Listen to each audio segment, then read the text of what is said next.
Nome? Antônio. Nome? Mara. Conta para eles o sofrimento. Qual foi o problema do sofrimento? O que levou o senhor a usar a fé? Desde criança, já de garotinho, o meu filho tinha problemas. Ele já era problemático.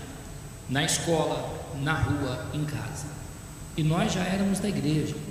E nós lutávamos na igreja, porque a gente sempre ouviu falar, você também, que a gente tem que lutar pela família, tem que orar pela família. Com 14, 15 anos, rebelde, insuportável, já roubava, já brigava, já mentia. Com 18 anos, vem a notícia, foi preso. Para mim, naquele momento, a casa caiu. Eu falei, meu Deus, a gente está orando, clamando, buscando, fazendo corrente, fazendo voto e nada acontece. E comecei, num certo ponto, a questionar tudo que se fazia na igreja. Porque eu olhava para o meu filho e via meu filho já se drogando. Eu via meu filho roubando.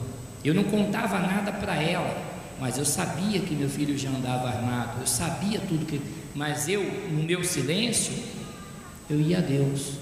Então aquilo dentro de mim, você sabe o que é uma agonia de um pai, de uma mãe, vendo seu filho se perder e você ficar impotente. Aquela agonia, aquilo te sufoca. Você parece que está sozinho, parece que até Deus esqueceu de você. A senhora, qual também o momento que mais marcou a senhora? Vendo toda essa situação e a gente na fé mesmo, nos votos, nos propósitos. Então, só que aí eu falava assim para Deus: Deus, eu sei que tudo que a gente está fazendo não é em vão, não vai ser em vão. Os momentos mais angustiantes foram esses, foram o momento que ele estava preso, né? Depois foi preso, saiu, depois foi preso pela segunda vez. Então era um momento de muita tristeza, de muitas lágrimas. Mas eu falava para Deus: não é em vão tudo que a gente está fazendo. Depois de tudo isso, um dia de madrugada, um sábado para domingo, meu filho me liga dizendo assim: pai, eu preciso de ajuda. 3 horas da manhã, sábado para domingo, ou domingo de manhã, vai para a igreja. Não posso te ajudar. Não tenho carro, ele estava em Jundiaí. Não tenho carro para ir te buscar. O carro já veio para o altar.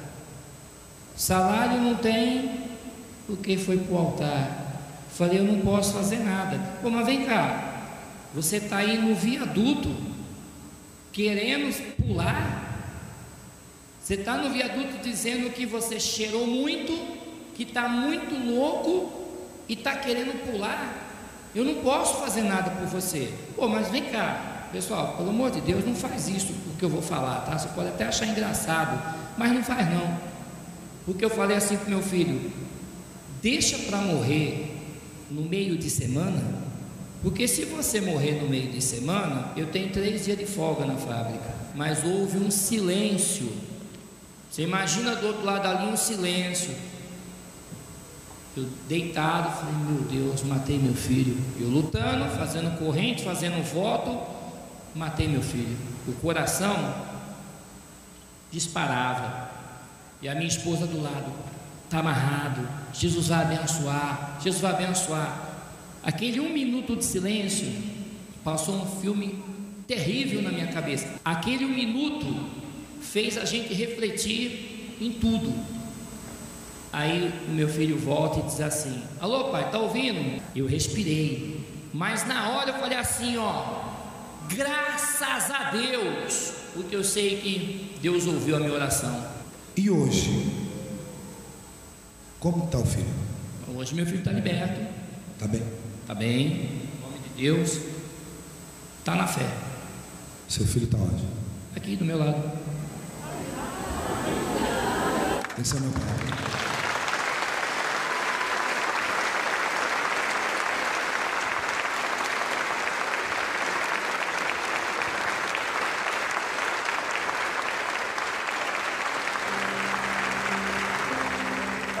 Graças a ele que eu fui salvo.